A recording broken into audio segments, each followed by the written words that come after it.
to our 5-point virtual conference, which we're calling the Academic Examination of the Honorable Elijah Muhammad and His Teachings.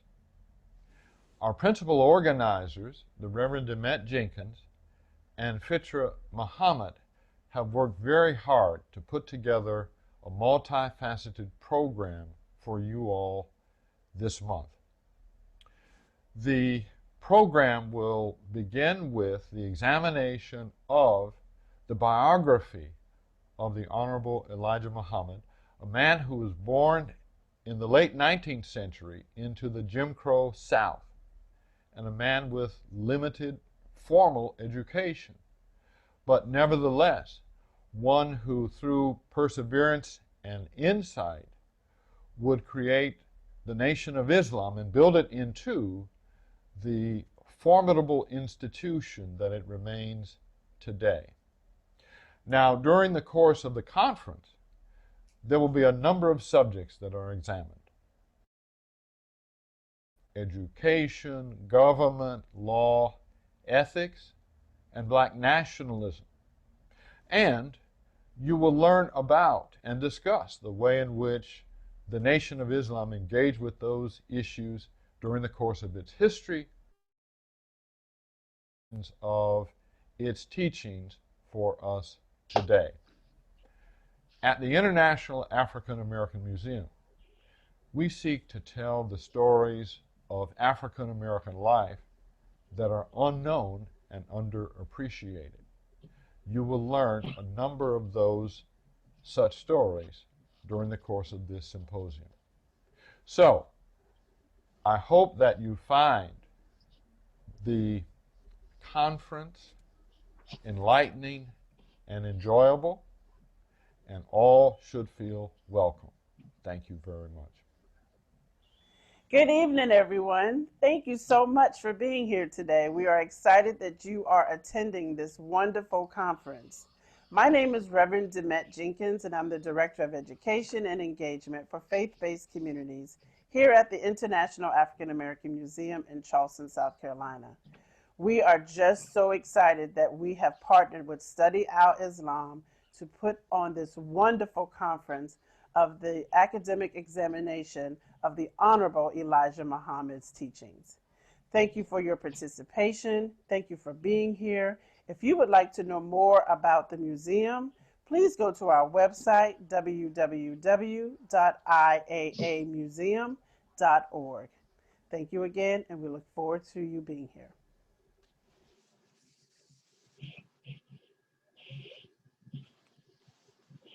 Bismillahirrahmanirrahim. With God's name, the merciful benefactor, the merciful redeemer. Assalamu alaikum. God's peace be upon you. My name is Fitra Mohamed, and welcome to session 3, Remembering Sister Clara Evans Mohamed. Quote, Mother of the Nation provides a panoramic view of the 20th century civil rights struggle and the racial and religious transformation taking place in the U.S. Born in Georgia in 1899, Clara Evans experienced the violence and injustice of the Jim Crow South. Like millions of African Americans who migrated north to escape its harsh realities, she and her husband Elijah Poole arrived in Detroit in 1923, only to find urgent poverty and racial oppression. Not surprisingly, she found the teachings of W.D. Farad on race, self-knowledge, and divine intervention attractive when she heard them in 1930 and introduced her husband to them. She was an extraordinary woman who supported 2 giants in the history of American Islam, her husband, Elijah Muhammad, and her son, Imam Warithuddin Muhammad. May they both be forgiven their sins and be in paradise. Without her, there would not have been a Nation of Islam or the unique community that evolved from it. End quote. Dr. R. Zakiya Muhammad, author of Mother of the Nation, Clara Evans Muhammad.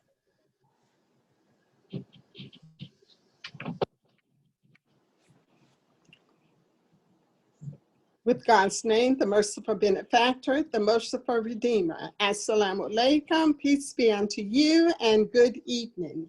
I am Beatrice Mohamed, a first-generation Muslim from Durham, North Carolina. I am a teacher, adult educator, and administrator. And welcome to our presentation this evening, which is being sponsored by Study Al-Islam and the International African American Museum. This is the third of a 5-part series. Our topic this evening is the impact that the Honorable Elijah Muhammad and his wife, Sister Clara Muhammad, had and still have on education. The first revelation given to our beloved Prophet Muhammad, may God's peace and blessings be upon him, was the command to read. The Honorable Elijah Muhammad and Sister Clara knew this. They also understood the importance of education, having been raised in the Jim Crow South. They knew that when our people came out of slavery, they gravitated toward education. Their minds were hungry and thirsty for knowledge that they had been deprived of and the liberation which they thought it would bring them. He said, if you want to be equal to the white man, get equal knowledge. They knew our people were not getting an equal education in the public schools, nor were they being taught the knowledge of self, their history, or how to become self-reliant. Sister Clara even risked going to jail for the right to educate her own children, thereby becoming a trailblazer in homeschooling. So as parents homeschool their children today, remember Sister Clara was foremost in homeschooling. Her leadership influenced the establishment of MGT, Muslim Girl Training Classes, as well as an educational system with universities of Islam throughout the country, as they were called. They were not post-secondary colleges, but the idea was to give children universal knowledge. These schools later transitioned to Sister Clara Muhammad Elementary and W.D. Muhammad High Schools and are located in major cities throughout the country. And now we pray. With God's name, the merciful benefactor, the merciful redeemer. Our Lord, grant us the best this life has to offer and the best of the next life, and protect us from the punishment of the fire. Our Lord, bless our presenters this evening, our listening guests, and all involved. And please increase each of us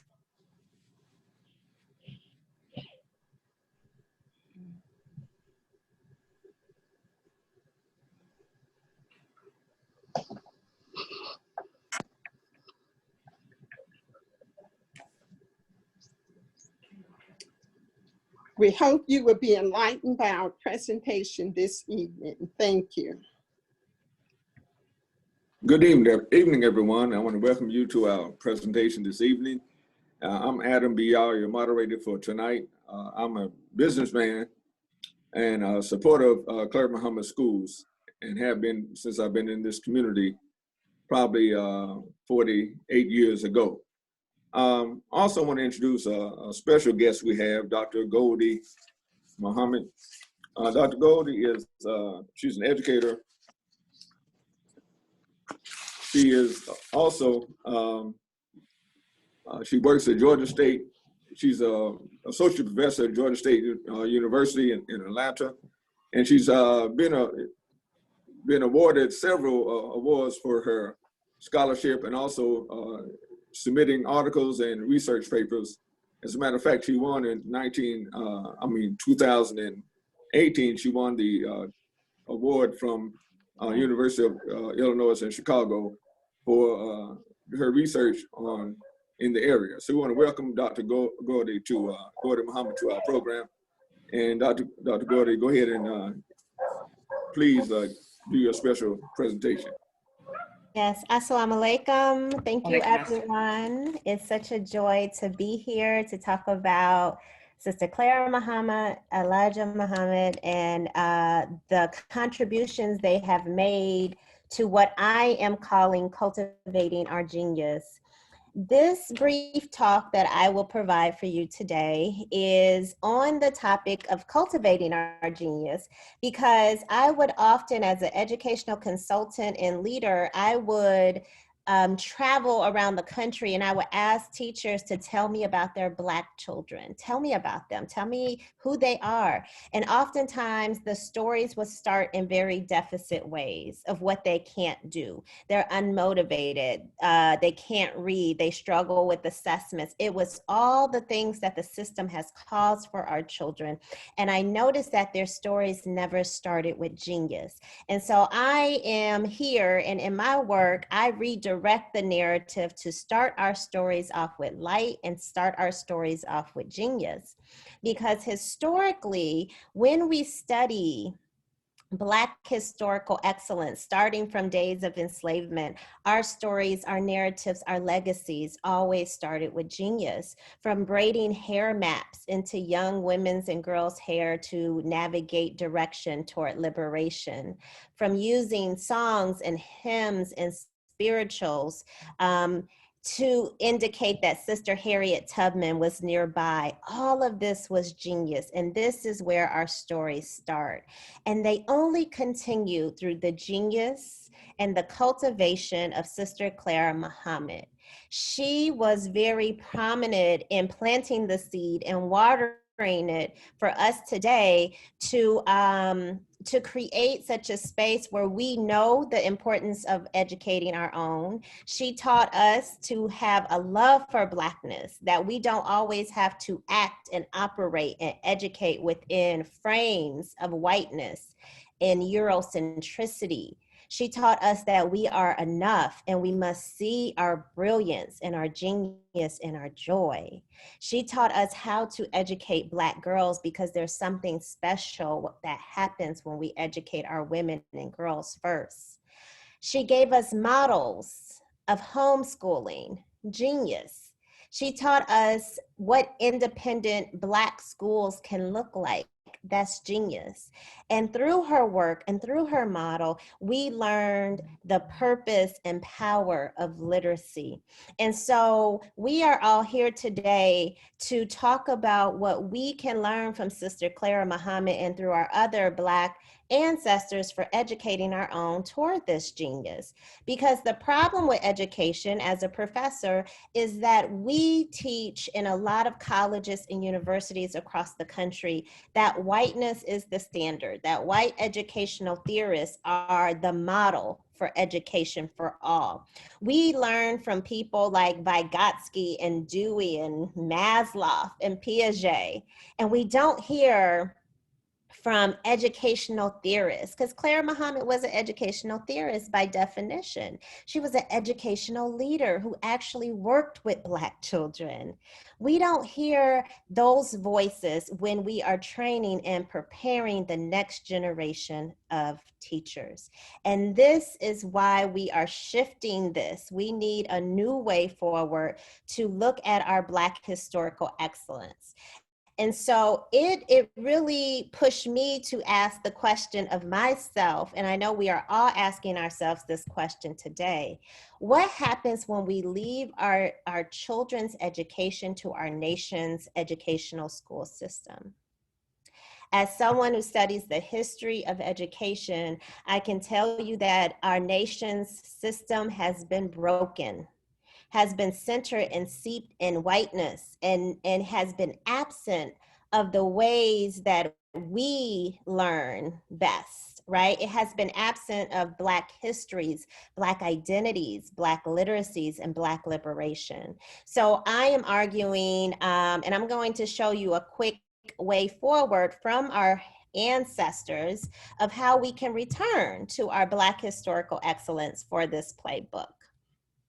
So in my work, I have been pulling from 4 goals of education. Currently, our nation's school system tells us to have 1 goal, which is skill development.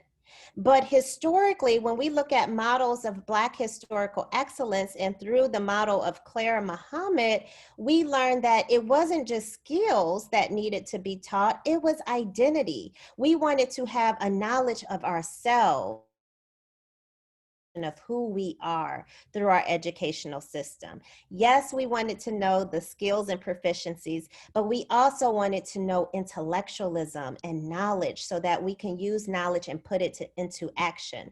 Our education was never static. It was always purposeful to be put into some form of movement or action. And our fourth goal for learning that we had historically was criticality. This was teaching our young people to understand power, racism, oppression in the world. And so when we think about where we are today, we had all four historically, but our nation's school system just gives us one. And we need criticality back then. We need it more than ever because we have protests on both sides. One protesting to keep the nation very white, very anti-Black, and the other side of protest is about humanity and to stop the deaths of Black people. And this is why we need to teach our young people to understand anti-racism through criticality so that they don't contribute to the hurt and harm of other people. And Islam is also the model because we have always, as Muslims, had a response to oppression through the Islamic teachings, right? To respond to oppression with our hand, with our tongue, and with our hearts. And so we had this idea of pursuits. In education, I hear things like, here's the Common Core standard. And I say, when we study the models of Blackness and Clara Mohamed, we did not have standards, we had pursuits. A learning standard is to pass a test. A learning pursuit is for your life. Because our goals, and Sister Clara Mohamed taught us that the larger goal is not an assessment, the larger goal is self-determination, self-empowerment, and self-reliance. And so my work today takes this model and puts it into curriculum practices where teachers all over the country now can not just focus on skills, but to focus on identity, intellectualism, and criticality. And if they teach within an Islamic-centered school like Clara Mohamed schools, to also have a goal connected to their understanding of al-Islam. So this is an example with teaching the picture book Anansi the Spider and having students learn about the Ashanti people. For skills, learning characteristics of stories and plot and setting. For intellectualism, learning the traditions and histories of African stories. And for criticality, learning the power to tell our own stories. And connecting these four pursuits for learning to Surah 29, verse 41, that's related to the spider. Now, if we imagine learning with just teaching the skills, we have a very empty and non-comprehensive way of not teaching the whole child. And historically, we have always taught the whole child. I want to show you one more example with teaching mathematics. And this is a lesson that I worked with a group of Muslims for social justice, and we redeveloped this lesson to teach students how to measure and calculate distance by teaching the history of the Green Book and how African Americans experienced racial violence while traveling in the 40s and in the 1950s. And we connected this to the night journey of Prophet Muhammad, peace be upon him, to understand this idea of travel. And students got to think about their traveling identities. And then they learned the history of the Green Book as well. And so again, traditional ways of education will teach us to have a learning skill in the textbook. But Black historical excellence went beyond skill development to also connect it to our lives. And as I conclude, you know, this genius model that I briefly shared to cultivate genius, when we pair it with Al-Islam as the foundation, it teaches our students, our young children, to read the word, right? To be able to understand literacy, to read the word, meaning capital word, the glorious Qur'an, and to read the world. Because models like people within the Nation of Islam, Clara, Mohamed, they weren't just reading words, they were reading the world around them. They had to understand context. And at the heart of that is this idea of literacy and reading within Islam. And so we have the knowledge, we have enough. People always ask, what is the way forward? And I argue that we have the knowledge, we have the models who have come before us, models like Sister Clara, Mohamed. All we have to do is remember their names and remember their teachings, so that we move to really move toward this idea of genius. And I want to add joy, because learning and education historically among Black communities was very joyful. I hate to see students in classrooms today and they don't have any joy in their learning.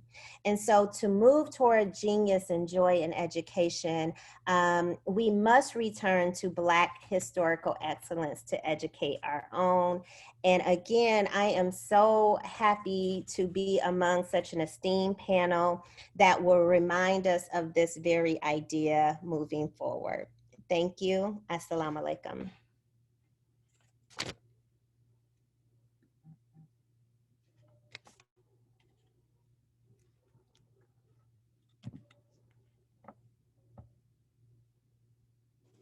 I want to introduce our panelists for the next hour. And thank you, Dr. Mohamed, again. Coming up, we have 4 panelists. We have coming up Dr. Qur'an Shakir. Dr. Qur'an is a former principal of Muhammad Schools in Atlanta. She's an educator, really an intellectual. I had a chance to work with her with AM 360. We were working on a project together, and really appreciate her knowledge and what she brings to the table.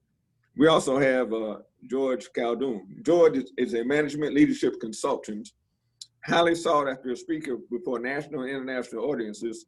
George is the co-founder of the Harlem national acclaim. Next, we have Dr. Baseemah Jumu'ah, an educational leadership consultant. She teaches at Weequahic High School in Newark, New Jersey. She also works with young people as a consultant, preparing them for the future, for the transition from high school to higher education and or the world of work. And we also have with us Sister Baiyina Khalil. Sister Baiyina is a co-founding executive director of Kamp, Khalil, a nonprofit organization that provides youth ages from 12 to 17 with residential camping experiences in Texas and Florida, as well as programming during national Islamic conferences. So we have a very action-packed group of people that will make presentations. But before we go to them, I want to bring a good friend of mine, not doctor, well, she is a doctor. She is a doctor of life. But Sister Jean Rahman, and Sister Jean has been an educator. She started out as the teacher and directress of Muhammad Schools Muhammad University in Newark, New Jersey from 1967. Now she's retired in North Carolina, but she's really busy. She does a lot of things. So without further ado, I want to bring Sister Jean together, and she's going to make a presentation. Sister Jean, you with us? Yes, sir. All right. Assalamu alaikum. Walaikum assalam. All praise is due to Allah, God, the Lord of all the worlds and system of knowledge. At Mohammed University Islam, the day was filled with many activities to teach our children, Muslim and non-Muslim, to love and understand themselves. The Nation of Islam flag represented what our leader, the Honorable Elijah Muhammad, anhu, wanted for us as a people, old and young. He wanted Islam, freedom, justice, and equality. He looked for ways to unify us so that we as a people could grow together. One of the ways was to establish the establishment of Mohammed University Islam. Let me thank Allah subhanahu wa ta'ala for blessing Sister Fitra and others for inviting me to the table to share a typical day curriculum at Mohammed University Islam during the Nation of Islam period. Picture number 1. I still often reflect after having read how this rather small, structured woman, Sister Clara Mohamed, may she rest in paradise, a mother and one of our first teachers, stood at the door of her home in defiance of the truant officers' demand to send her children to the public school. And she told them, I will die deader than a doorknob before I allow my children out of my home. This was the beginning of homeschooling for Muslim children, which led to the Mohammed University Islam in many major cities. Picture number 2. In 1968, after accepting Islam, I became Sister Directress Jean 7X at Mohammed University of Islam in Newark, New Jersey. Later in the following year, I was blessed to visit and sit at the table of Mother Sister Mohamed as she shared powerful information of caring and educating our children, the future generation. I couldn't but reflect how this small stature woman spoke so strongly to the truant officers. Well, as I sat and listened intensely, I said to myself, this woman is serious and she means business. Before I continue with my sharing, I would be remiss not to acknowledge the shoulders of my parents, whom I stand upon and cannot thank Allah enough for their many, many sacrifices, along with family members, my husband of 59 years, and many other supported people who have helped me with Allah's help to become the person I am today. Our national office for Mohammed University Guideline was located at that time in Chicago. Picture number 3. A typical day at Mohammed University of Islam in major cities began with staff members such as a minister, security office teachers, secretaries, custodians, and volunteers arriving early. They represent members in our society where the family is the primary institution for shaping children's attitude towards themselves and others. Many of the Mohammed University Islam were housed in mosques, which represented the central place of our lives. Brother session was from 8:30 to 11:30 a.m. And the sisters session was from 12 to 3 p.m., 4 days per week. One day of the week was set aside for faculty meetings and planning. Grade levels, accommodation, and levels of instruction depending on the level of resources available in each local community. Each day at school began with inspection, a requirement to indicate readiness to learn. Heavy stress was put upon cleanliness and neatness of dress. Suits were worn by the brothers and uniformed by the sisters to help students grow to have pride in their appearance, and respect for themselves and others. Picture number 4. At the beginning of each session, students would assemble in the mosque auditorium or classroom facing the east and would recite an opening prayer led by a minister or brother official, such as, surely I've turned myself to thee, O Allah, trying to be upright, to he who originated the heavens and the earth, and I am not of the polytheists. Surely my prayers and my sacrifices are all for Allah, the Lord of all the world. Amen. Picture. Then they will go to their assigned classroom. Picture number 3. Here we have a picture of Imam W.D. Muhammad, with Allah anhu, in the far right as a student at Mohammed University Islam in Chicago. The curriculum at Mohammed University Islam concentrated to a considerable extent on family education. Therefore, the brothers were taught to protect and provide for the sisters and the importance of getting a good education. The sisters were taught to pursue a career in fields such as nursing, teaching, housewives, and home-based business such as seamstress, child care, service, and etc. At Mohammed University of Islam, the students were taught essentially the same program as was taught at the public school in their geographical area, based on availability of space and certification of teachers. A major reason for this was to make it easy for the students to adjust whether they were transferring to or from Mohammed University of Islam.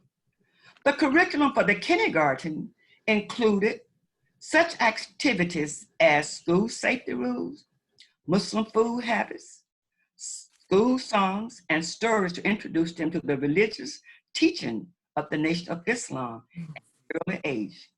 They were also taught stories about themselves, phonics, and spelling. They read and used material developed for them by many of their grade level teachers.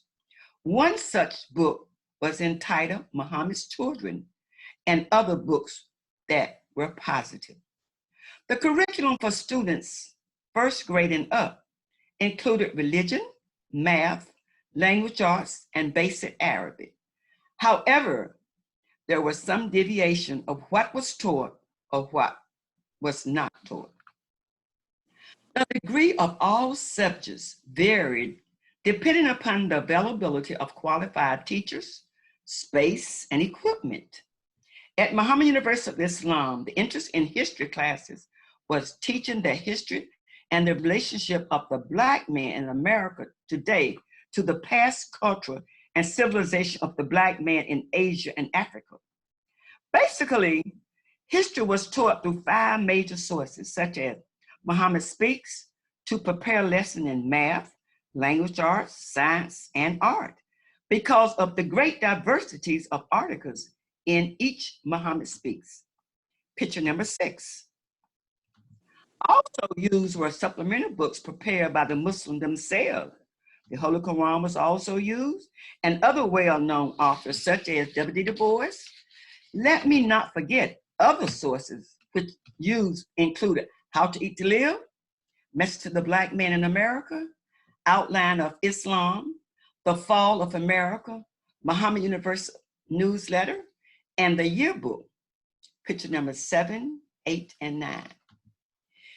History was also taught by visiting museums and other places of interest, such as the Mosque number 4 in Washington, D.C., and the Library of Congress, where the students saw the word Islam at the very top center of the library, and some of its contribution to the world.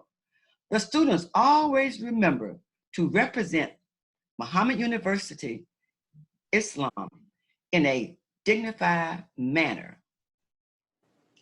Some weekly special activities implemented during our grade level at Mohammed University Islam included science lab experiences, creating a Mohammed University Islam newsletter, cooking and sewing classes, fundraising classes, activities.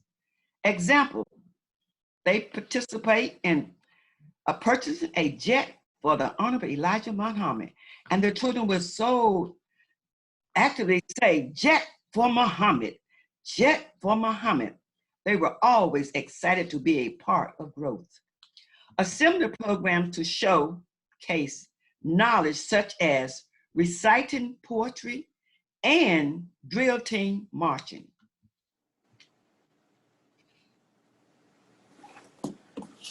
Thank you, Sister Jean. Sorry, I'm not. She's gonna do the drill team marching. Oh, okay, okay, okay.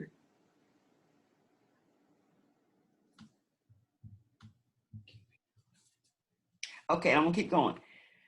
Yearly activity included Negro History Week, Picture Taking Day, that's 13 and 14. Picture Taking Day, Graduation and Banquet Day. The girls were given a long stem rose, yellow or red, and the boys were given a boutonniere. All students had a bazaar and they would present and participate in science and math workshop. Graduation, and I think she's gonna do the drill team. That's a graduation. And I'm gonna keep going, she's telling me. As I have reflected on a typical day curriculum at Mohamed University, I could not help but reflect on the day I attended our beloved sister, Mother Clara Mohamed, and who, janazah service with her husband sitting at the side of her casket. I believe truly she wanted for our children freedom, justice, equality, and a good education. And she worked hard to accomplish that goal. I also believe she's paradise. I also believe paradise lies at her feet, and she has entered paradise well pleased with her Lord, and Allah well pleased with her. Inshallah. Assalamu alaikum. Thank you.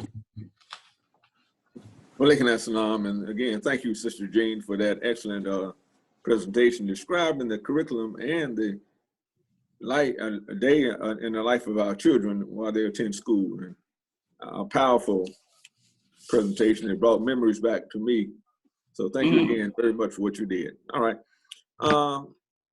We're going to move on, and I want to ask, and Sister Jean, don't go too far. We might have some questions in the audience for you, so don't go too far. But we want to move on and get our panelists involved. Now, I do have a question to ask each panelist. If you could, panelists, we'll start with Sister Qur'an Shakir. Is it necessary to educate our own children? If so, why? If not, why not? So, Sister Qur'an, will you answer that for us, please, ma'am? Absolutely, and I want to say thank you so much to our distinguished panelists and to our wonderful organizers of this, and to you, our moderator, Imam Adam Beyah, to our dear listeners. Thank you so very much, and alhamdulillah for this. The Quran asks the question, are those who have knowledge and those who have no knowledge alike? And it follows that with only the men of understanding are mindful. That is in Surah 39, Ayat 9. So we know just from what the Quran is telling us that getting knowledge and understanding is a constant goal for us. And that is definitely the goal for us at the Mohammed schools, as a student in the Mohammed schools. So we know that we are amazing geniuses, but that is not the story that our children hear or experience. So it's necessary for us to educate our children so they understand their genius and their excellence. There is an African proverb that says, until the story of the hunt is told by the lion, the tale of the hunt will always glorify the hunter. So it's important for us to be able to tell our stories, to experience our own stories. And as a student of the Mohammed schools, I learned to love myself by attending our school. I knew my parents and the community shared the same vision for me. As a parent, as a teacher, and as a school leader at our school, I then had the responsibility to pass on what I learned. That's an important part of owning and operating our own schools. We can determine our future through what we do. What we want to teach is self-appreciation, self-love, self-empowerment. And if we want to battle what's going on in the world today, it is not necessarily with physically fighting someone, but fighting with education. There are three sources of knowledge, and those three sources of knowledge are scripture, and that would be the written book, and for us, the Quran. There is the cosmos, or the observed book, and then the soul, or the hidden book.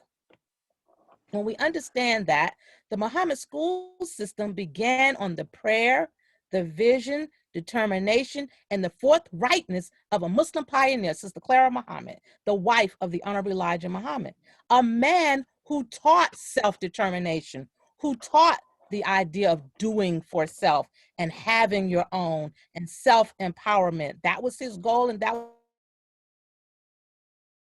behind the man. And it was in the 1930s when he was in prison for not serving in the army that she led the community.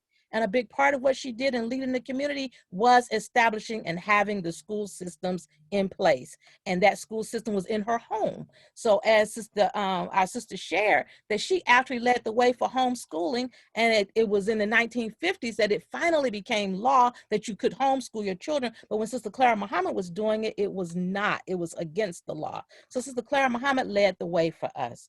And as Imam Muhammad says, she held the family together by what she did with that. So we have the responsibility then as her forerunner and those following in her footsteps to do just what she did, examine that process that she used to educate and use that same process to teach our children so that we can guide them to a place of independence, a place of excellence, and so that they realize their own potential, and what they have is the ability then to set a standard for our own institutions, a place where love exists, where joy exists, and opportunities exist for them. We don't have to wait for anybody to make a way for us. We make our own way. Very good. Thank you very much, Sister Qur'an. Appreciate that. Let's move on to George Khaldun. Brother George, are you there? I'm going to ask you the same question. I'm here. I'm here. Is it necessary to educate our own children? If so, why? If not, why not? I emphatically agree that it's absolutely necessary for us to educate our own children. And I have to begin with myself, because my education started when I was 18 years old. I went to hear Minister Malcolm X. And from that day forward, my education began. My education in terms of a knowledge of self and motivation. I went on to attend Bowdoin College in Maine, got a bachelor's, and went to Columbia University and got a master's in educational policy, and a school in which I'm a trustee of at this date. I want to say that without having our own educational systems, our communities fall apart, and that we will never end generational poverty unless we educate our young people. They're going to jails by the thousands, and so we have to develop a system of education that lifts them up above the poverty and ignorance in which our communities find ourselves. In fact, many of our young people. When I graduated from graduate school, I met my friend Jeffrey Canada, and we started an organization called the Harlem Children's Zone. And we started it basically because we saw that thousands of our young people were going off to jails and thousands were not graduating high school. So we said, let's start something and put together an educational program which would address some of these problems instead of just talking about it in theory. And so one of the things we did, we realized that it starts early. We realized that a lot of parents didn't have a deep knowledge of how to raise their children. So we started what we call a baby college and a pre-K program. And at the baby college, we gave mothers information on how they can best educate their children. And in our pre-K program, we started children speaking Spanish, French, and English. We trained them in 3 languages. And we realized that our kids were leaving preschool 3 years behind. So by giving them this early knowledge, when they went into kindergarten, all of them were on grade level. And for the last 20 years, all of our kids have entered primary school on grade level. And another thing we did, we said, well, we got to do something about our high school, middle school, and elementary school kids. So we built 2 schools from K to 12. And what we have done with those schools, we have worked with our children and all the way through giving them the quality education that was mentioned earlier in terms of teaching them a knowledge of self, teaching them the importance of self-development, teaching them the importance of getting an education so they can help in generational poverty. And not only did we start these three schools, we followed them all the way to college. We have 891 of our kids are in college right now that we follow, and 1,000 have already graduated from college. So education is very deep with me. But one of the issues in developing your own schools is resources. We have to develop a mechanism for developing and maintaining these schools once we built them. One of the things that I love what Sister Clara Mohamed did, once she started her school in the home and she began to grow, she went to the Honorable Elijah Muhammad and said that they had to hire some professional teachers.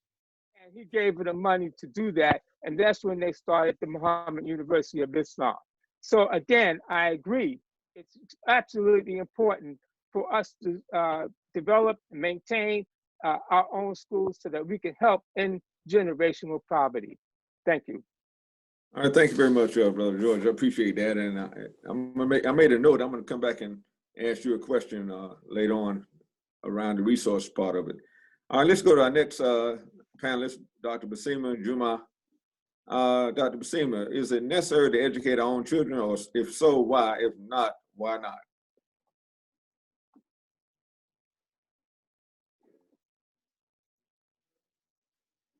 Dr. Baseemah, on. Assalamu alaikum. I'd like to greet everyone with the greetings of peace, and also say, in the name of God, compassionate, most merciful, I greet everyone again. I would like to extend a sincere thank you to Sister Fitra, studying Al-Islam, as well as Reverend Jenkins and the International African American Museum for this invitation. Wholeheartedly, my answer is yes, yes, yes. As a parent and an educator for approximately 36 years, my belief has never wavered in that it is crucial that parents continue to educate their children. They have to take their stance. Once again, parental autonomy must be given back to parents so that they can oversee the educational process and destiny of their child.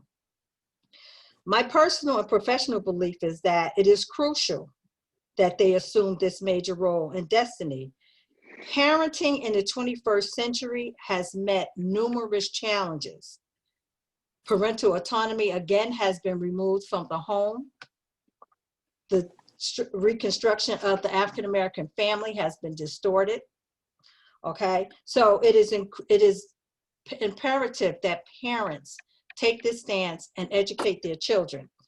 I also need to share that while keeping a sound eye, my professional belief is while keeping a sound eye on education, on the education and American educational system, as it continues to have those flaws that work against what we are trying to do with our children. Okay. The American educational system design is not, it does not encompass the best fit for our children, whether it's cultural, student interest, or the like, hence the importance of parental governance and sustainable schools for our children. Moving forward, and to complement on that, I'd like to reference Ms. DeVos, who's Secretary of Education. Her vision as well goes back to what Sister Clara Mohamed taught in terms and believed in terms of micro schooling, home schooling. Here we find ourselves in white America talking about micro schooling. This is nothing new. This is Sister Clara Mohamed coined the phrase of one-room schoolhouses. Okay, homeschooling. So now we have white America saying, oh, let's do this. Let's do micromanaging. Micro schooling. This is nothing new to the believers. We have always taught this. We grew up in the Nation of Islam knowing this. So we have to come back again and do what we need to do in terms of taking our stance. I want to reference the Honorable Elijah Muhammad's work in terms of the fall of America. We're seeing that again in terms of what he referenced in his early teachings in terms of fall of America. When you have those internal negative issues going on in our government, like we see, and just going to put it out there, Trump, you see the craziness going on. Okay, these are those internal things that impact America, education being number one. Okay, and seeing such a distorted educational system, all right, in America. Okay, these are the unethical internal practices, okay, that fight against what we are trying to do. As believers, we know what we need to do. Okay, as Sister Shakir said a minute ago, it's time to rise up and embrace this challenge on what we need to do. We know what we need to do. We don't need to be told over and over and over again. What we do not do today, we will see later on in our students, in our young people. Okay, these are our leaders. These are the people who are going to get us from point A to point B. These are the people, the students are going to be counting out Social Security. And I don't know about you, but I want them to be on point when they count mine and calculate my Social Security. All right. I also wanted to share, excuse me, when you look at alternative schools, because that's where we are in the 21st century, okay? I know in New Jersey, we're looking at what we call a S44, S4432. This is where legislature is getting ready to pass a bill that says alternative ed. In other words, you're telling parents they have options now. They have alternatives. We had this all along. You have a right as a parent to determine what school your kid is going to go to and who's going to educate your children. However, if the parental autonomy is absent, of course the parent is going to listen to those decision makers. Okay, as we can see and we all can attest, DIFAS has become our children's parents. Okay, I hear this in high school all the time. Parents say to me, okay, if I do so-and-so, DIFAS is going to get involved. We have to change this, brothers and sisters. This is so serious right now. We have to change this. And the only way for us to change this is we have to band together. Alhamdulillah. Thank you very much, Dr. Baseemah. And we're going to go to our next panelist, Sister Baiyina Hamid Khalil. Sister Baiyina, is it necessary to educate our own children? If so, why? If not, why not? Assalamu alaikum. Walaikum assalam. Thank you all so much for the opportunity to be on this panel. And I just want to start off by saying I seek refuge in Allah. And I am grateful for the opportunity to be here today with you all to share some of the experiences that we have had in our work with Camp Khalil Incorporated. There are so many things that are plaguing our society, and not just now with these current conditions in 2020, but there are issues that have been plaguing our society, our country, specifically the African American, for centuries. And that is our separation from our moral life. And in an attempt to gain the things that are important to for our sustainability here on Earth, right? We are humans that are on Earth. We have bodies, right? We need to be able to maintain ourselves, but we are spiritual beings living a material existence. And oftentimes our children are overwhelmed in society when they're constantly being stimulated and pulled in various directions. So education is happening informally, more often with our children and in social settings than in those formal sessions, in those schooling sessions. And so with our work with Camp Khalil, and I also work in the public school sector as an English teacher, I am finding that speaking with children and getting to the heart of the matter, getting to who they are as a person and addressing the concerns that they have is how we're going to begin to see the change. They have to have an appetite. They have to have an appetite for the knowledge that you're giving. They have to see the value in what you are presenting to them. And so each session that we host, our youth are given an opportunity to see examples of young people in their 20s, in their 30s, that are living the Islamic life, not just in principle, but in their character and in their spirit and their soul. And so we provide for them an opportunity to bond with other youth, an opportunity to network with other youth, and talk about their goals, their plans, their interests. But most importantly, they're reconnecting to their spirit, they're reconnecting to their soul. For a lot of our youth, they are in a urban environment. They're attending public schools. Some of them are attending Islamic schools, but for the most part, they're attending public schools that are deficient. They aren't providing them, as so many of the speakers have mentioned earlier, need in terms of character development and creating that appetite in them, hitting on that intellect. And so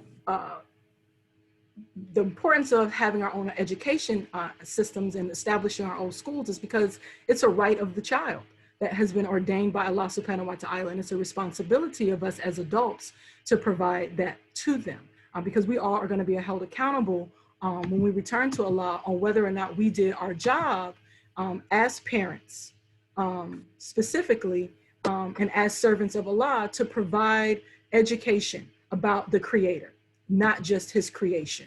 So our children need, and they desire, and they benefit from environments that remind them of the Creator, that remind them of nature, that remind them of the signs that are in creation, because they're constantly engaging with the creation. Cell phones, right? They have jobs, they got trying to get money, they're worrying about fashion, shoes, clothing, but rarely are they getting an opportunity to make those spiritual connections, to be in an environment where they're reminded that they are a creation of Allah, and that they are going to have to return to Him pleased and well-pleasing. And so for me, we all know that the educational system is substandard. There is that separation of quote unquote church and state. And so Sister Clara Mohamed made it very clear that there was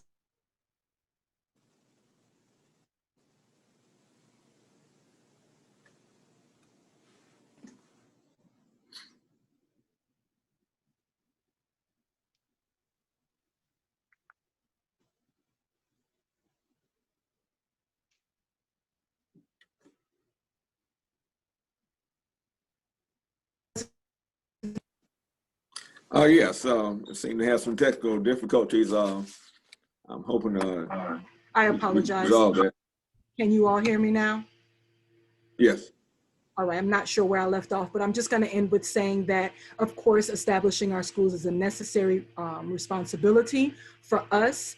As creation, we are going to return to our Creator, and moral accountability, moral uprightness is going to be our #1 priority. We are going to be asked whether or not we reminded the creation of Allah subhanahu wa ta'ala, whether or not we reminded all of those that were around us of His power and that He was the Creator. He is the Creator, right? The ever present Creator. And so the work that I do in the public and the private sector is all about reminding those that I love and those that I'm responsible for that we are spiritual beings living a material existence, and that if we stay connected to our morality, we stay connected to our faith, and we stay connected to Allah subhanahu wa ta'ala, we will be strong. And there is no enemy on the outside if there is no enemy within. Thank you. Assalamu alaikum. Thank you very much, Sister Baiyina. We do have several observers that are asking questions, and they want to ask either a specific person or the whole panel. So let's go into the question and answer part if we can right now. And we're going to start with the first question. Let's see if I can find it right quick. All right, this is from Dee, and she's asking everyone.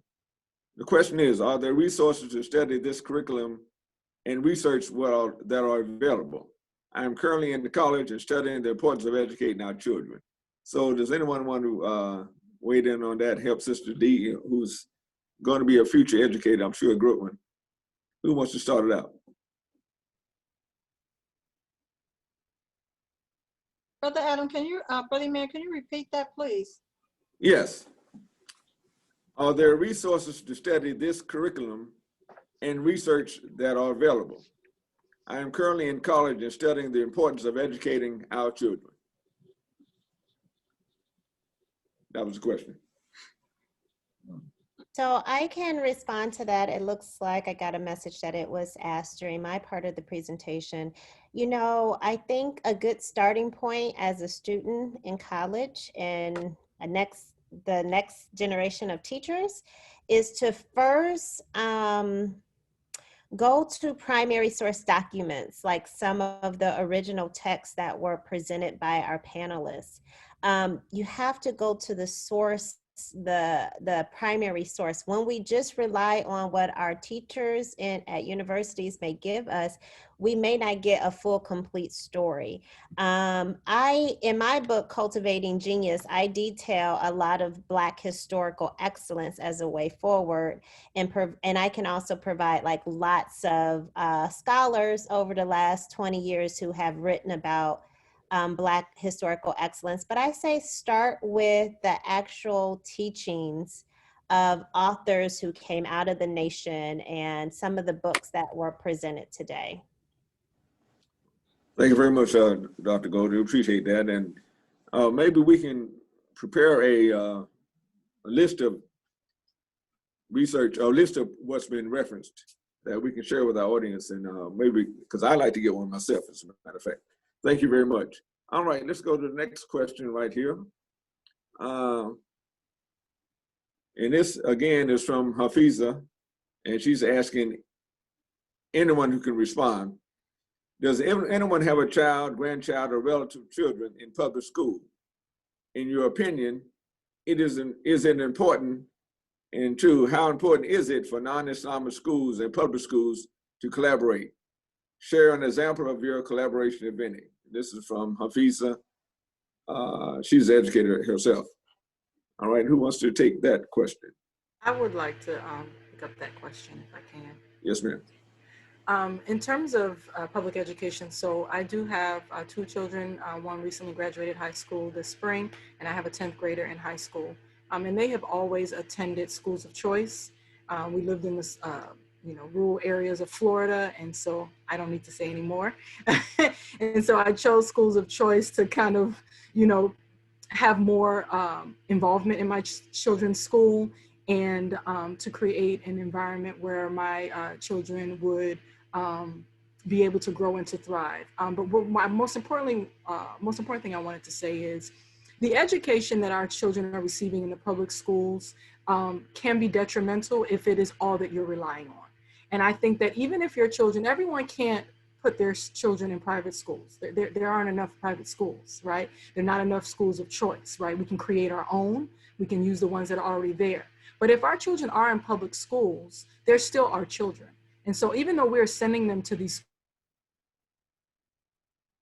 being done at home that will reinforce the principles that are important to you, and they reinforce the connections and communication and community life that you want to establish. So being in a public school, isn't a death sentence. It's an opportunity for your children to get a better idea of what is going on in that world around them and be able to see, okay, what am I receiving at home? What am I receiving in my religious community? What am I receiving in my neighborhood communities, right? Community centers. And how is that education? How is that supplementing and providing me what I need when I'm out in these public schools? I'd like to add to that as well. Although it was decades ago that I was in school, I also attended public school before attending Mohamed University of Islam. And I remember the engagement of my parents who were often at the school, making sure that people understood my diet and understood my thinking, and that there was a protection that they offered being a voice in the school system. And also being here in Atlanta, one of the things we did is to form an organization at the masjid that allowed children who did not attend the Mohammed schools to still have opportunities to do fun things with our students. So they built relationships with the students at the Mohammed schools, even though they didn't attend the school. Thank you very much, Sister Clara. We do have some more questions I want to get in. The next one, and this is for Sister Beatrice, but I don't think, well, anyway, it says, are you in the South, which she's not, was opening a school under the leadership of the Nation of Islam a challenge? So I guess we have to go to one of the panelists that's in the South. And Sister Qur'an, since you're here, you understand the question? I do, but I wasn't around for the opening. I was a child when the school opened, but I do know that when we reopened in 1980, it was a collaborative effort.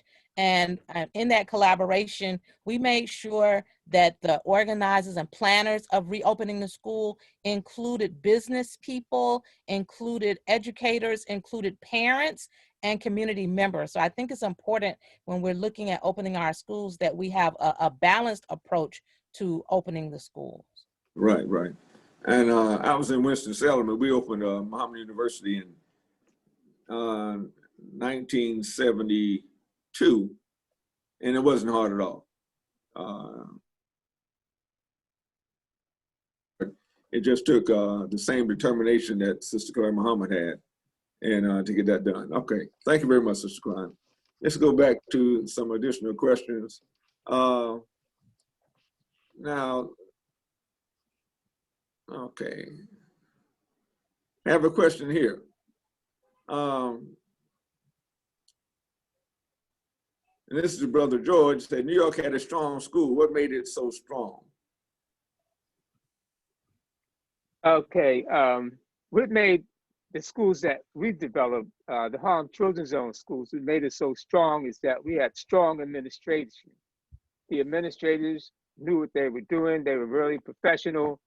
And we held our teachers accountable, meaning that if kids were failing, or if a child was failing a course or was failing out of school, we didn't blame the child.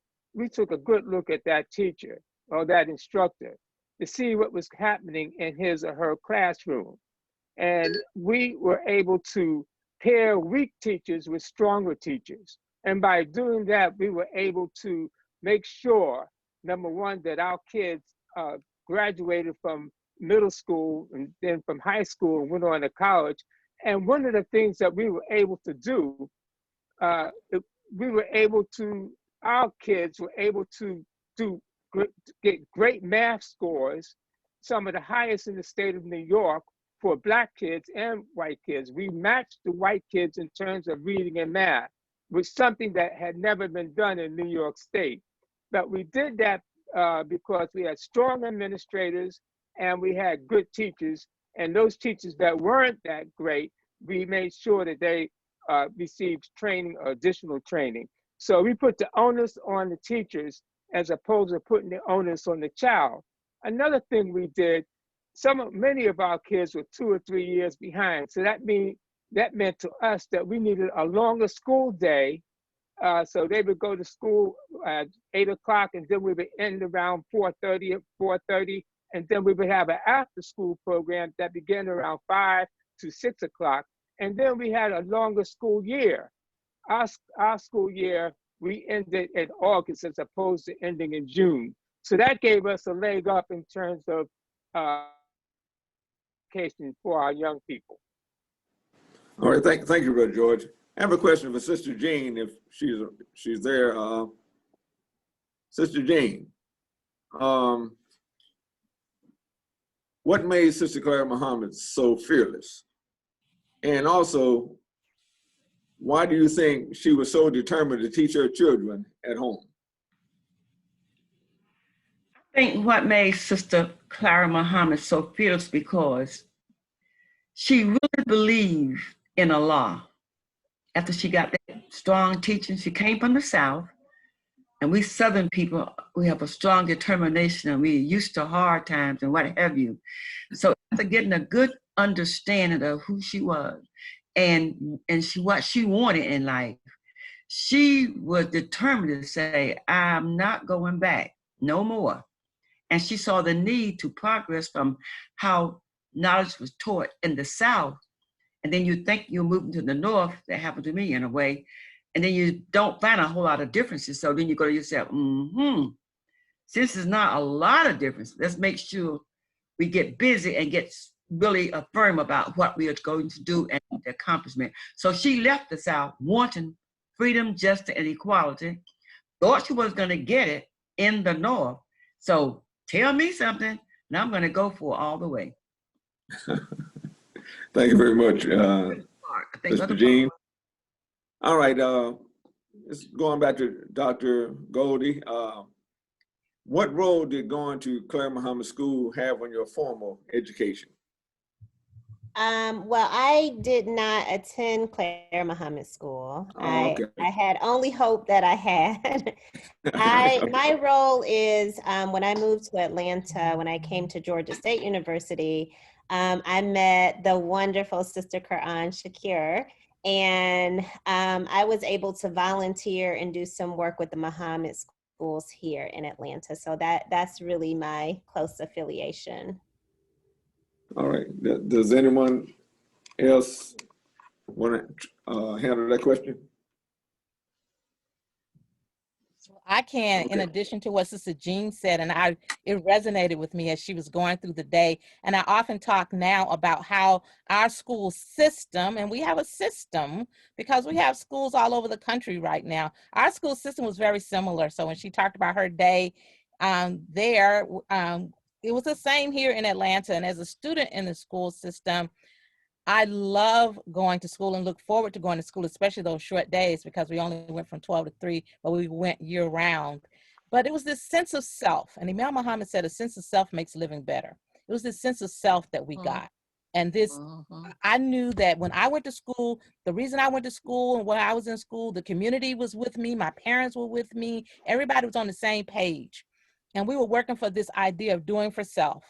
And so even when we went off to college, it was not about going to college to get a job. It was about going to college to be available for your community and to build up your community. That's a big purpose. And I see that even now in our students. And we have over 500 students from W.D. Muhammad High School, where that's one of the messages that we give them. You're not going to school just to learn to get a job. You're going to school to help your community. A very excellent point. I do have a question. And excuse me. Anyone that wants to weigh in on this, I guess, but why do you think allocating the appropriate human and financial resources has not been a priority in our communities after the Nation of Islam? Most of our communities have no school from our association. What can we do? And I'll start with Sister Jean. Do you have any ideas on that? Or anyone else who want to chime in on that one? And being an accountant, I would love to answer, but I'm not on the panel. I'm gonna leave it up to y'all. Now you made me forget almost. Brother Beyah, why we repeat that again, please. Okay, sure. It says, okay,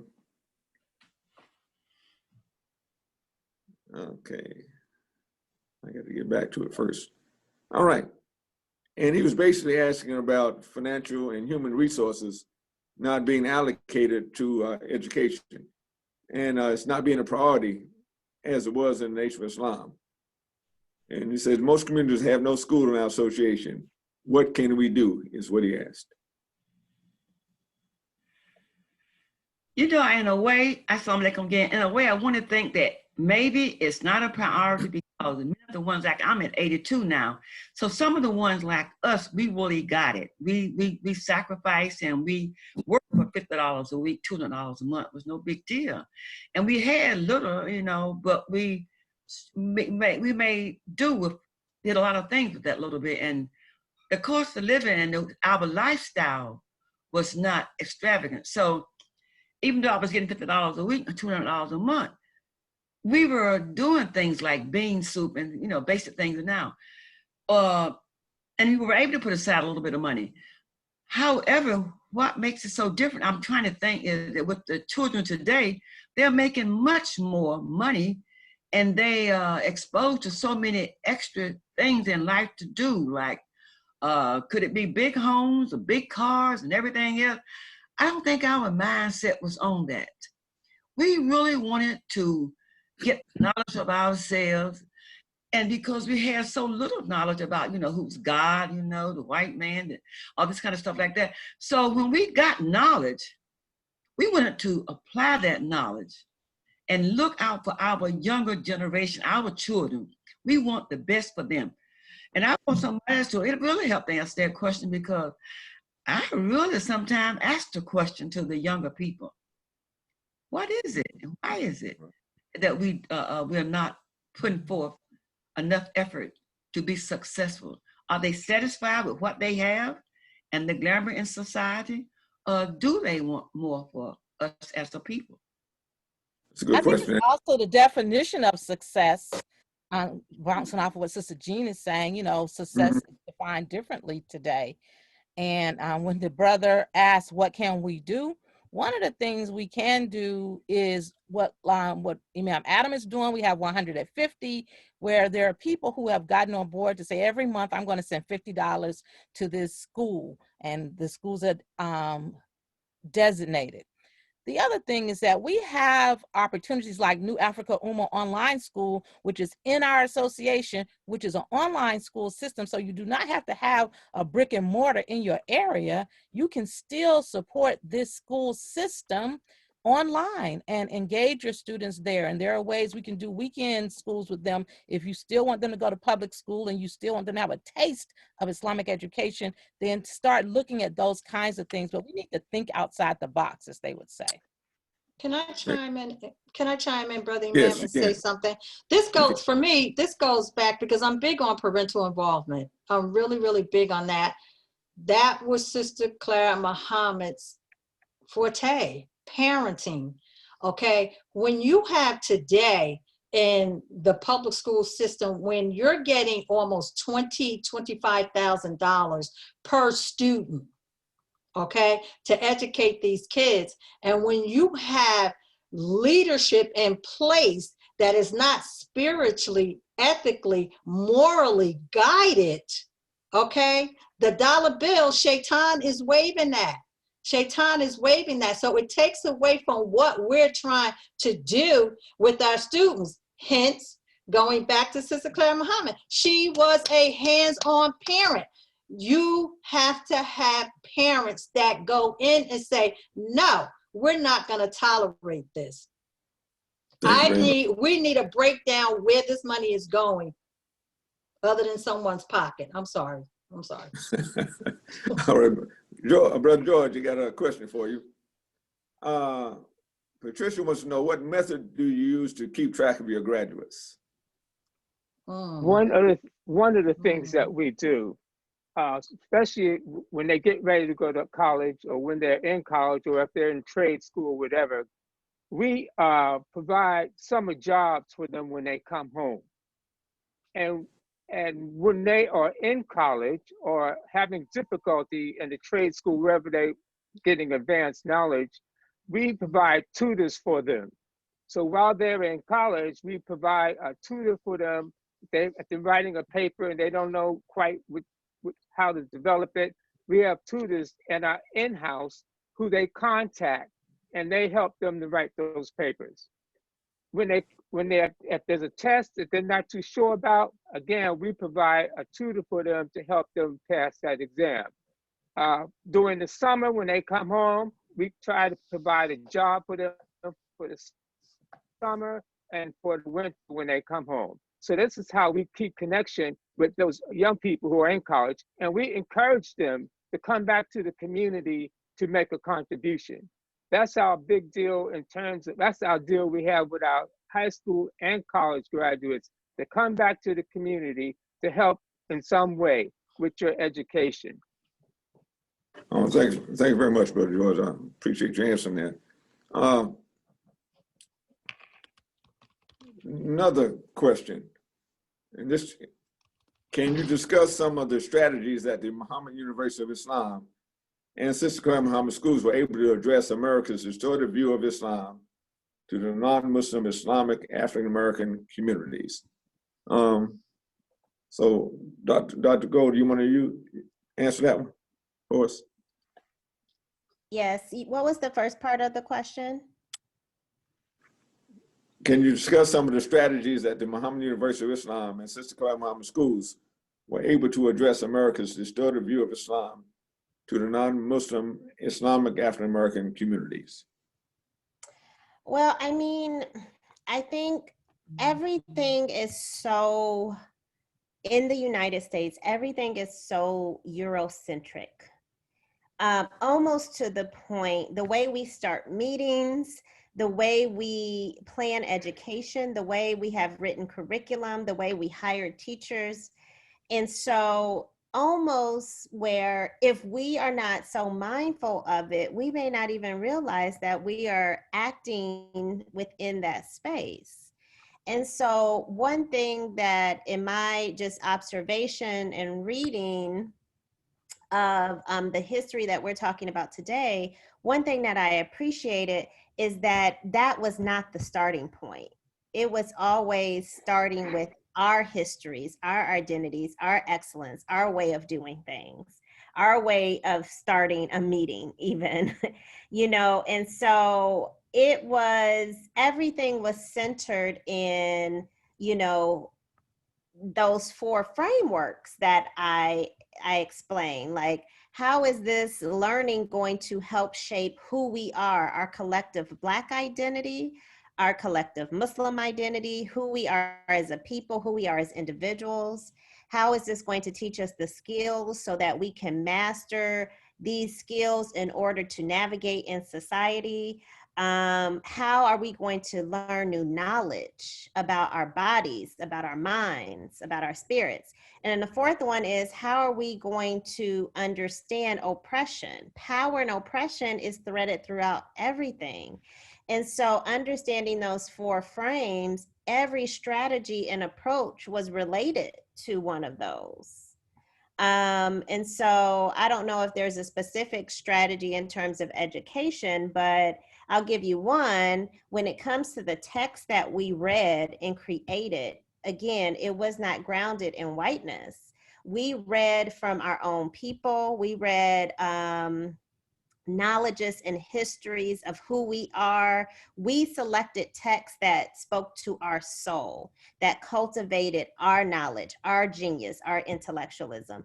And sometimes we put texts in front of children today that doesn't help them to make sense of who they are. So that is just one of many strategies that they use, is that they put money into literacy. They put in energy into literacy development. Thank you very much, Sister Dr. Goldie. Had another question. Brother Ma'am, Beyah. Yes, ma'am. To also say that another strategy that I know was in use a lot in the New Jersey area. You had many Muslim brothers and sisters who own business, and since they did these businesses, they were able to employ our children after school, like at the meat market there, the bookstores and cleaners and steak and take and things of that sort.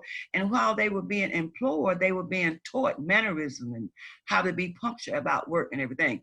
Now, today, we don't have many businesses that are owned by African-American brothers and sisters. And therefore, they are not employed out, except for places like McDonald's and things of that sort. But as far as a business that was owned, we lack that in our community. I think North and South, definitely in the South for the most part. And we see that that's a great disadvantage to our children. They are not to be taught our own. Okay, I have a quick question from one of the observers. They want, Sister Qur'an, they wanted you to give them the website that you mentioned. I think the newafrica.com or something. Can you repeat that website? NewAfricaUmmahOnlineSchool.com. NewAfricaUmmahOnlineSchool.com. And I hope our questioner got that and can go to that website. All right. Another question. I mean, this is again for the audience, but anyone can answer. You know, in reading the book from Mother of the Nation, the new book out, the first chapter is entitled The Stand. Sister Clara Muhammad took a stand when it wasn't popular, when it wasn't in vogue. But she took a stand and refused to send her children to public school. All right. And that was the birth of modern Islamic education in America. That was the birth. That was the beginning of it. And from that stand, schools popped up all over the country, right? And Sister Jean talked about how people would support the schools and give money and donations and things of that nature. And if there's nothing else, in my estimation, we get from this presentation this evening and talking about Sister Clara Muhammad, is that more of us need to take a stand. Take a stand. And we know all the reasons why we can't have schools, but there's only one reason why we can, and that's because we want to and take a stand.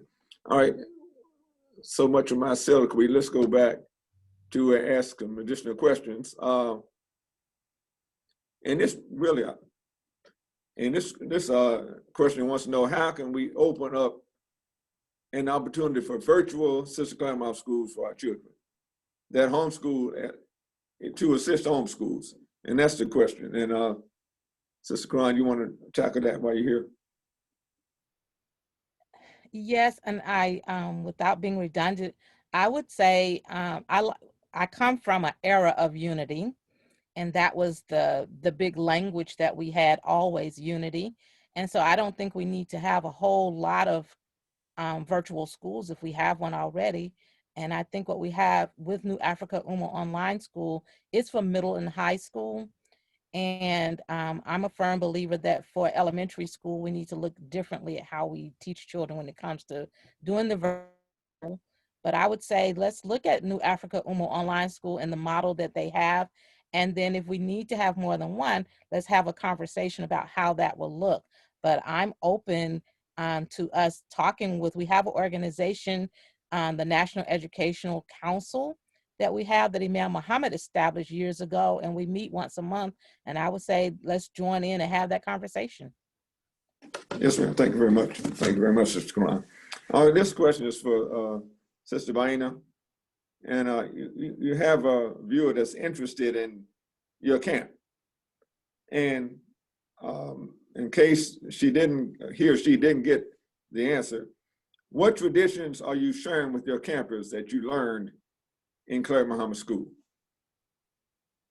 All right, that sounds like attending an Islamic school during my primary years was important because it helped me to understand the importance of being educated by your own, seeing people that look like you, that share your common beliefs and principles, shaping you, especially at those very young ages. So although our programming is designed for 12 to 17-year-olds, even at that age, especially at that age, when they're deciding on what direction they want to go in. For a lot of our participants, they may be raised in Muslim households, or they may have a grandparent that is Muslim. For some of our attendees, they're the friends and family of children who are raised in Muslim homes. They're not even raised in Muslim homes. And so some of the principles that we look to incorporate in our organization is modeling. Role modeling. So we have young adults ages 21 to about 30, 35 that work with our youth and share their experiences growing up in America, right? Balancing that African-American identity, that Islamic identity, that American identity, and showing them what it looks like to be successful, to make a choice in your career, to make a choice for your family, and to do all of that, keeping Allah in mind, right? Keeping the Creator in mind, remembering that we're all interconnected, right? There's not a decision that you're making, there's not an experience that you're having that someone before you hasn't helped to shape or hasn't experienced themselves. And so one of the things we, once again, reemphasize is the importance of reaching back Our adults that come are business owners. They do million-dollar transactions internationally. They work in industries like oil and gas. They're educators. Some of our team leaders and our volunteers and even our sponsors are students, full-time students. And so they get to see an array of specialties. We also incorporate principles of unity and team building. So everything is addressed in terms of teams. A lot of our participants may be only children. They may not have a strong community life. They may just have the public schools and then their home, right? They may not have that established community life in the city that they're coming from. So when they come to the camp, the thing that makes them want to come back and love, not want to make it love and not want to leave, is having that familiarity, that camaraderie with someone who looks like them, has the same experiences that they have, and they feel that sense of bonding and community with them. And so there are just so many things that they benefit from that environment, and disconnecting. You know, they're attached to those cell phones. I'm attached to my cell phone, right? So anytime we have them in an environment where they get to disconnect, to unplug, to remember their human excellence, their human identity, their spiritual identity, it is a benefit to them. So we model all of that at our camps. Thank you very much. I might need to come and spend a week at your camp so I can disconnect. All right, Brother George, I got a question for you.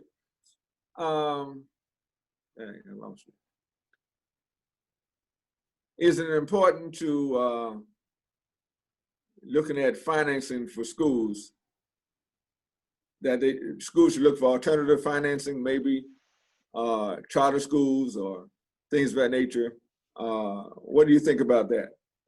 I think that looking at charter schools and other types of schools is extremely important, because charter schools are basically public schools, but they're both funded by the public. So your tax dollars support charter schools. So Right. And that's what we have. We have 2 charter schools, but they allow us to develop our own curriculum and to hire the people who we want to hire. So charter schools, in terms of where it's helped us, is that they have been able to give us the independence that we need in terms of curriculum and hiring the teachers that we want to hire and the administrators that we want to hire.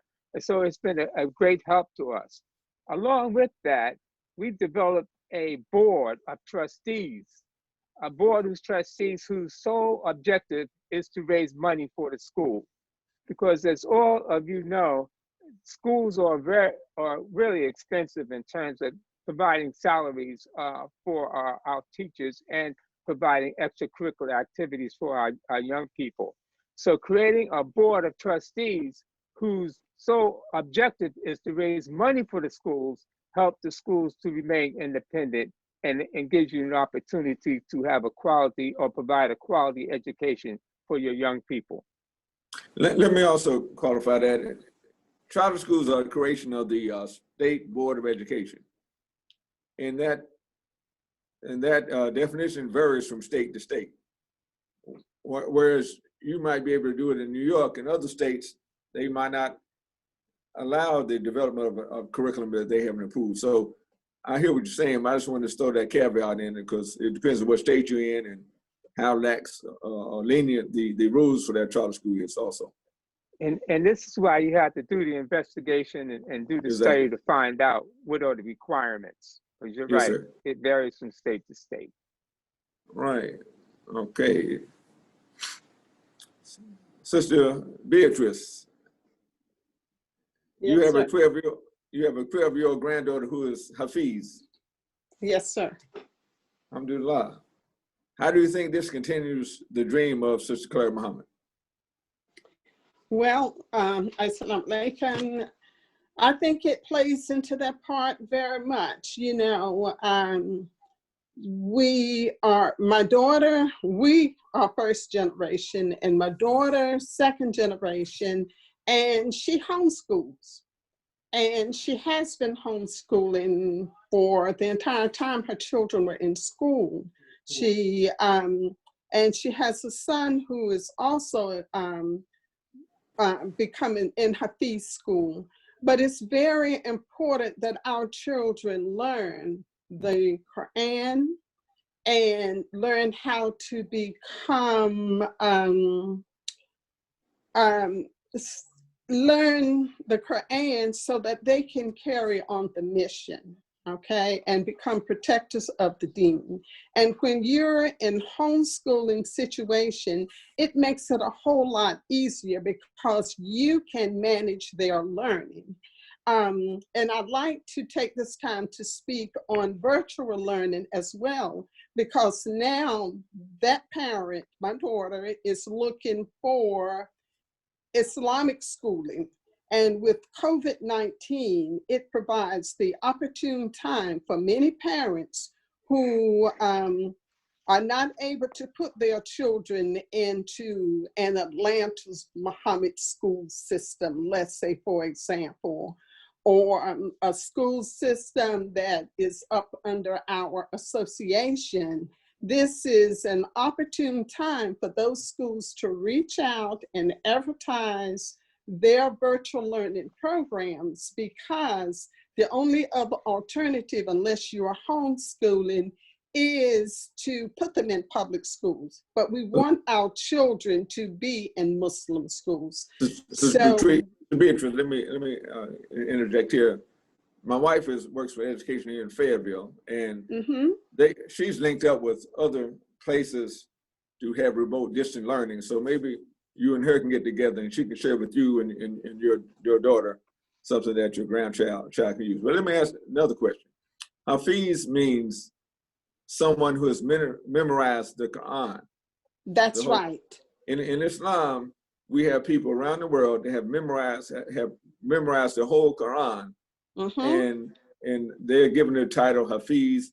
And alhamdulillah for your granddaughter. That's a blessing. It's your granddaughter, right? Or daughter? Yes, it's my granddaughter. And usually at a young age, you see done at a young age, because they don't have as much stuff in their head like we do. That's my reasoning. But thank you very much for that. And let me say that she did it without having to go out of the country, because so many times we send them someplace else and we don't have to send our children away. Now we're looking for the next step is for her not just to memorize it and not understand it, but we're looking for classes where that she can really get into the grammar and the understanding, the comprehension of Qur'an that she has memorized. Right. Thank you very much, sister. I appreciate that. You're welcome. All right, alhamdulillah. Let's get back to see if there are any more questions out here that haven't been asked. All right. Question for sister. Yes, ma'am. Yeah, I'd like to say something earlier that you were talking about the funding of schools and why we don't have more schools. You know, when our generation were having children, those children are now grown. We had a lot of children in the masjid.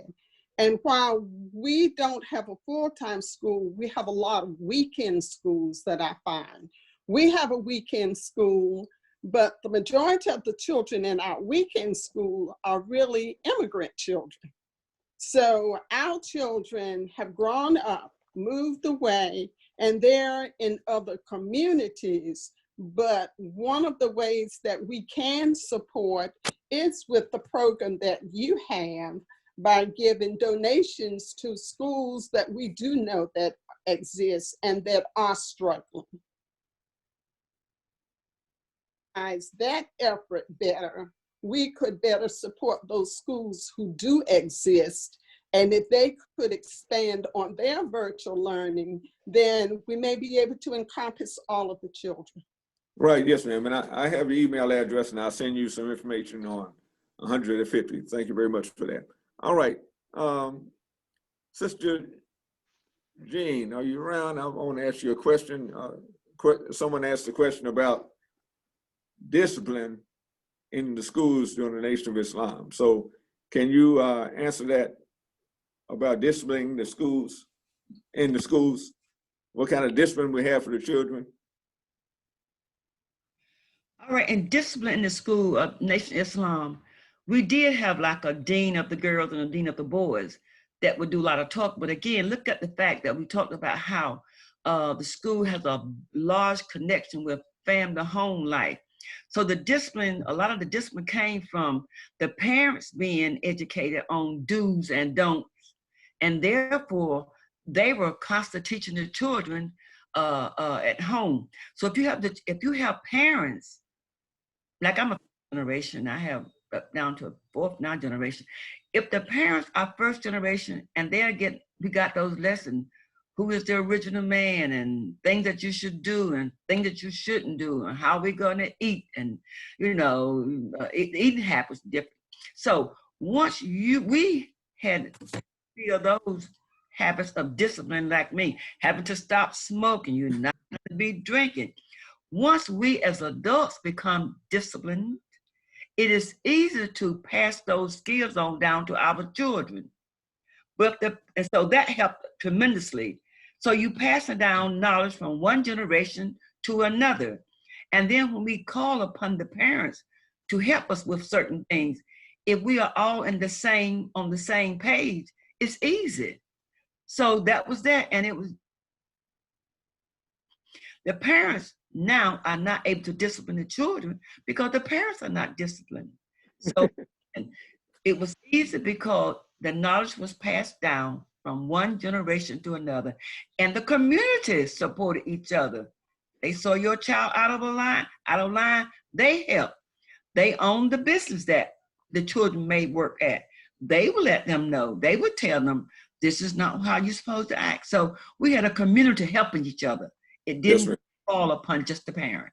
Yes, ma'am. If I can add to that too, as a child growing up in that experience, it was an appeal to your intellect as well. And I often tell my children and grandchildren that I am the graceful, dignified person I am because of the experience that I had in the Mohammed schools and the Nation of Islam growing up. And it was think before you act. And whenever we did something, that question was asked, how many times did you think about that before you did it? And it was a real thing, such that now it's just second nature to think before you act. Also, we had drilling, and that drilling made a big difference with being able to hear and obey and to retain information, to step into a room and look at a room and examine that room and know everything in that room. That was a part of the discipline that we had to learn and know. And I know that it works because even now at our school, once there were some students who were having challenges, and I gathered them together and drilled them for several weeks. And the teachers began to tell me, oh, they're listening better, they're sitting still better, they're disciplining. Discipline is different, and that makes a difference too. So that's what we did then. Can I add something? Yes, ma'am. Okay, I just wanted to add something. When my sons were in Clara Muhammad School under the guidance of Brother Imam Kareem, we were partners. So they handled whatever it needed to be handled in school. By the time they got home, by the time we picked them up from school, it was shared with us. If there was an incident, by the time we got home, we talked about that was the end of it. But that was that strong partnership, and Brother Kareem definitely handled any discipline issues professionally, and we worked on it at home, and that was the end of it. Our kids were accustomed to having to do what's right. There you go. And I'm glad Sister Qur'an mentioned the word drill. We have something that we couldn't show earlier, but I understand there's a short film, real short film. And Sister Zenobia is going to put it up.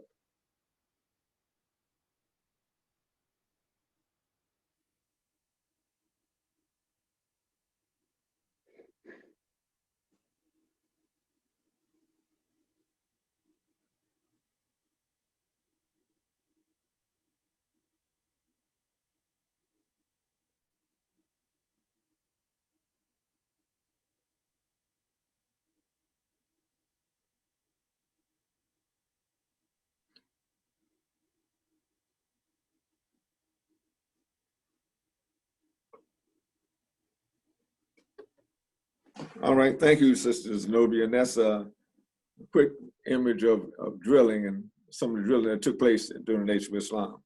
All right, we're going to ask the final question. And this is for everyone, I think, that wants to answer. What influence did Sister Clara Muhammad's decision to teach her children at home have on today?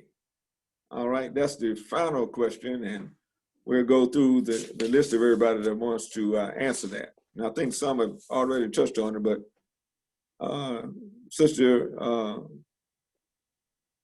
Jean, you want to answer that?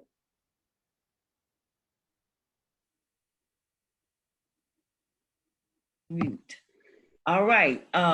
Influence that she had on the teachers as well. You heard me say, when I saw her at the table and I sat at her table, she looked very serious. She was serious about what she was talking about. She influenced me right away. I went like, this lady is serious about the way we teach these children. Let's get it and let's do it right. And she said it in such a humble way that, you want to kind of like, I really believe what she's talking about. And she's really serious about wanting our children to be successful. So the influence that, and I started talking about, get my train of thought. And the influence that she had on the children was that when you believe in something, I wouldn't say like my mother would say, when you know better, do better. And once we realized that she was serious about her belief in what she believed in, and she wanted us to instill it in the children, her influence was so deep and so sincere that I thought I had no other choice but to do it. It was great. Thank you very much, Sister Jean. And I loved it. All right, thank you very much, Sister. Dr. Goldie Mohamed, what influence did Sister Clara Muhammad's decision to teach her children at home have on today? Yeah, I think what she did for us is and what she's doing for us now is to remind us where the power is. The power is within parents. I get the question a lot, like, what do we need to do? What's needed? What's the next steps moving forward? And I'm like, if parents will take their children out of some of these schools, we would have no schools. I bet you they have to do right by us then, right? And so it just speaks to, she was doing that and thinking that forward way of thinking a long time ago. And so she is just, my biggest takeaway from her is the power that parents have for disrupting systems and structures that do not do well by us. Thank you very much, Dr. Mohamed. Sister Qur'an. Alhamdulillah, I want to say that one of the biggest things that Sister Clara Muhammad did, her impact that we can see today, is that she produced the likes of Imam W. Deen Muhammad, who was a different kind of thinker. And there were others like him, Sheikh Ibrahim Bacha. It was a lot of people who came out of that system of educating our own that she helped us to do. Also, when we talk about homeschooling in America, it was Sister Clara Muhammad who was the pioneer of that. And now a lot of people can educate their children at home legally because of that stance that she took. And then I want to say that W.B. Du Bois said that we will prosper in the manner that we learn to teach our children to think. And Sister Clara Muhammad was big on teaching our children to think. And I think that that is something that we find today in its impact. So even the works that Dr. Golden Muhammad is doing, going around teaching people to rethink and reimagine curriculum to empower and offer equity in education, is a part of what Sister Clara Muhammad did, producing those kinds of thought processes and opportunities. Brother George, final statement, final thoughts. May I make a comment with that? Oh, I think Sister Clara yes, ma'am. Muhammad's influence was to teach us that as parents and as mothers, we are ultimately responsible for our children, and that's including their education. We birth them, we bring them into the world, and then we turn them off, let them go off to the public school system. And oftentimes we don't even get involved to go to PTA meetings or stop by teacher meetings or anything like that. But the parents, what other people do that? And the Honorable Elijah Muhammad and Sister Clara Muhammad made that very poignant. What other people do that? Just turn their children off to another people to educate. Now, I was with the class, the last class of segregation before forced integration. And I had all African American teachers throughout my schooling up to college. And these were very dedicated, committed teachers who you could look and see them coming to the church, visiting the homes, and they were like family. However, we send our children off to strangers now, and we expect them to be the mamas and the in and all the daddies for our children. They are not. No one is going to care for our children the way we do. And Sister Clara Mohamed was the prime example when she made that stand. These are my children. I'm going to educate them. That's a prime example for us to follow. And also, I know we didn't mention much about the MGT class. She taught the parents. Yes, she And did. someone who is a first generation Muslim, the only one in my family, I had to make a separation from my biological family for a little while because they did not approve of my conversion to Islam. Yes, I ma'am. found so much comfort and support and knowledge with the MGT class, teaching me how to be a mother, how to be a good homemaker, how to be a wife, and giving me all that sisterly support that I needed to make it in the nation of Islam and without my family. Thank you, sister. I appreciate that answer. And let's move to Brother George Khaldun. Brother George. Yes. What influence? I think her major influence on our community is that her belief and her ability to let us as Black men and women know that we are somebody and that we can learn. Her undeniable strength in terms of projecting the power of Islam, and that power allowed us as a people to grow. That influence, as I began my opening remarks, influenced me to go on to college and do whatever I want because of the power of Islam and her ability to project that to the children and to the community. All right. Thank you very much, Brother George. And Dr. Baseemah, back to you. What influence do you think Sister Clara Mohamed's decision to teach her children at home have on today? Well, the impact it has today is, I believe, the ideology, okay, was to teach students to, and her children, okay, to be ethically, morally, and spiritually guided, okay? Today, we want them to be self-directed individuals who will grow to become adults ready to embrace the task of serving as leaders while bringing about positive and needed change within society. Can I just share something from Sister Zakia, may Allah be pleased with her, from her book in tribute to Sister Clara Mohamed? Yes, ma'am. That's okay? Okay. Sister Zakia, may Allah be pleased with her, in her book in tribute to Sister Clara Mohamed, Mother of a Nation, Clara Evans Mohamed, wife of Elijah Mohamed, mother of Imam Waridi Mohamed, 2020, shares the following. Clara's main issues were her children and the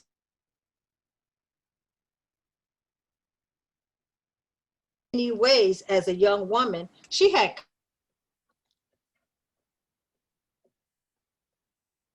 we all have met as parents, okay? Her incomparable mother wit, page 135, is referenced in page 135. She was a special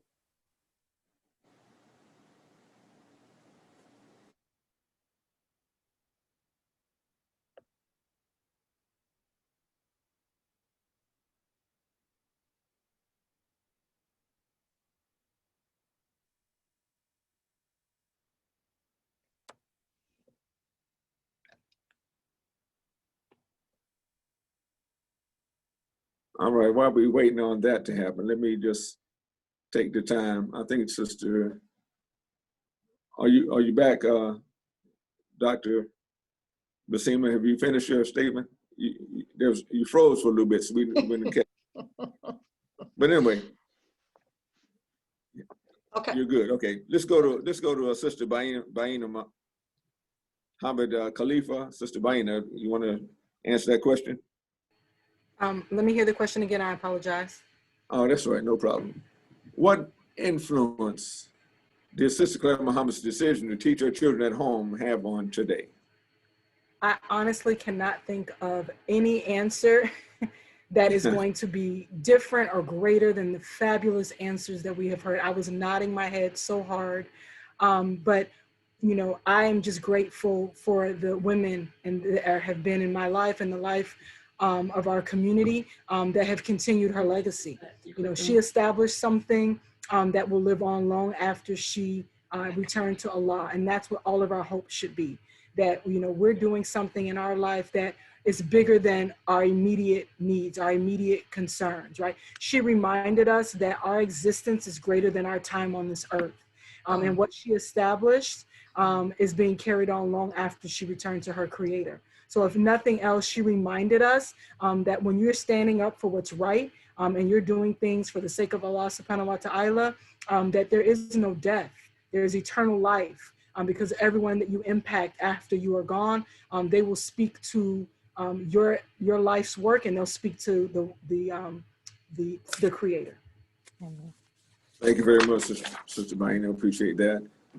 All right, this is we're almost at the end of this session, and I want to thank the International African American Museum for their efforts, and also Study Al-Islam with Sister Fitra Mohamed, for them coming together in unity to produce this this month's worth of activities.